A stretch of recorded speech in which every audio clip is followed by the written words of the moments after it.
I just spent the last 2 weeks reading a 700-page book by Thomas Sowell, a Stanford economist. It's called Basic Economics. The economy seems confusing and complicated, but it's not. Most people never learn how it actually works, so they keep getting fooled.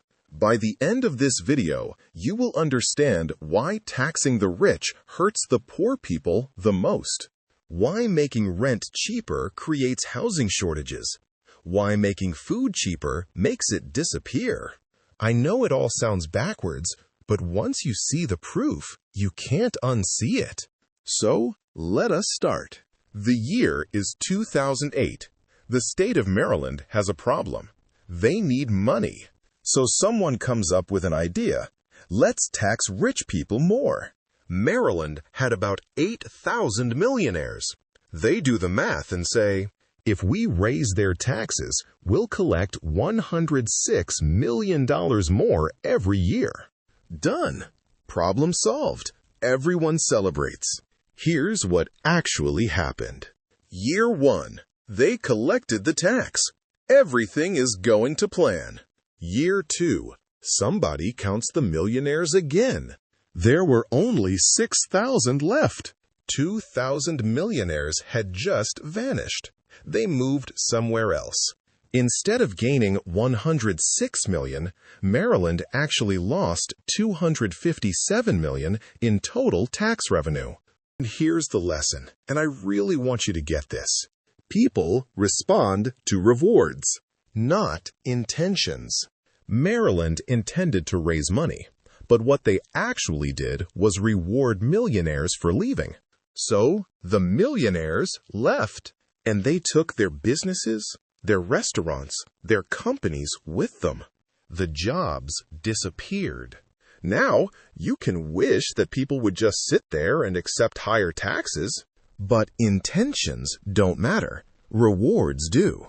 What this means for you, in your business, your relationships, your life. Don't ask what you want people to do.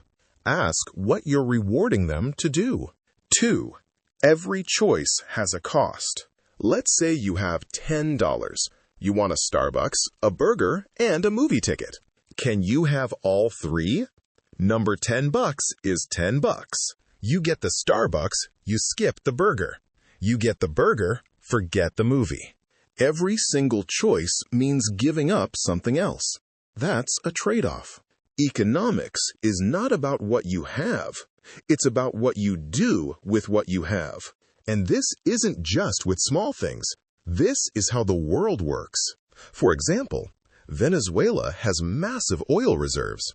They should be rich, but they're broke. Switzerland has nothing in the ground. They should be poor, but they're one of the richest countries on earth.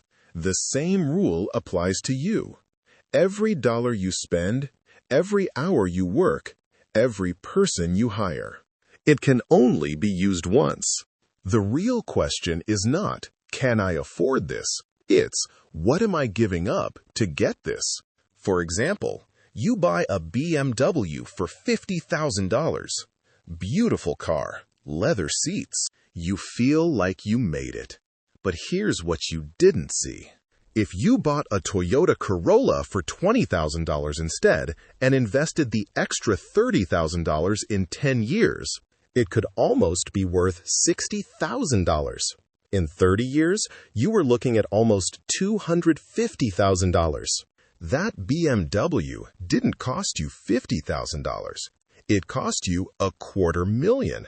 That's the trade-off. Every time you spend money, you're not just spending money. You're spending what that money could have become. Same with your time. Same with your energy. Same with your attention.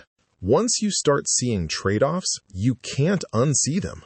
And that's either the most terrifying thing you'll ever learn or the most powerful. Number 3, prices are messages. There's this famous story. Soviet leader Gorbachev visits Britain and asks Margaret Thatcher, "How do you make sure people get food?" She replies, "I don't. Prices do." Think about that. London has not grown enough food to feed itself for over a century. Millions of people. 3 meals a day. There is no minister of sandwiches. No government office decides where the bread goes. And yet, every morning, fresh fish arrives from Norway, beef from Argentina, coffee from Brazil. Nobody is coordinating this. Prices are. Let me show you why no human could ever do what prices do. Imagine you're in charge of all the pizza in your country. Not one pizza shop, all of it. Your job is to make sure everyone who wants pizza gets it. You would need to know how many people want pizza today versus tomorrow. Which cities need more? What toppings? How much cheese to make? Which means deciding how much milk goes to cheese versus ice cream. How many tomatoes to grow? How many ovens to build?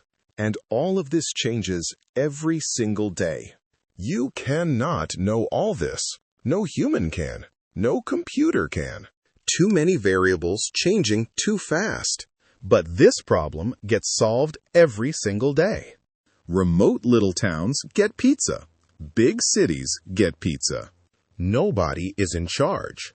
Nobody is planning it. Prices do it. When pizza is scarce, prices go up. Suppliers rush to make more. When there is too much, prices drop. Suppliers slow down. Nobody sends these messages on purpose.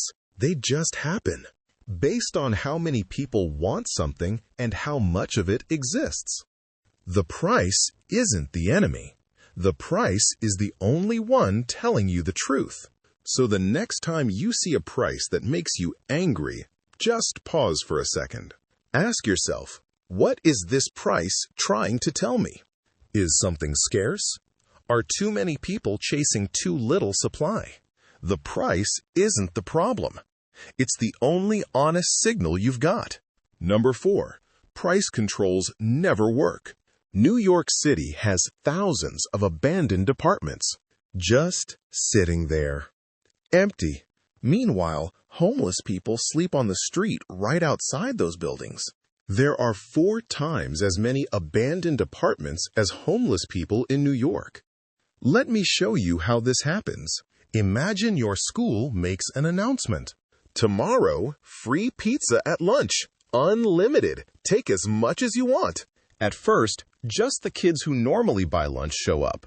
Small line, normal.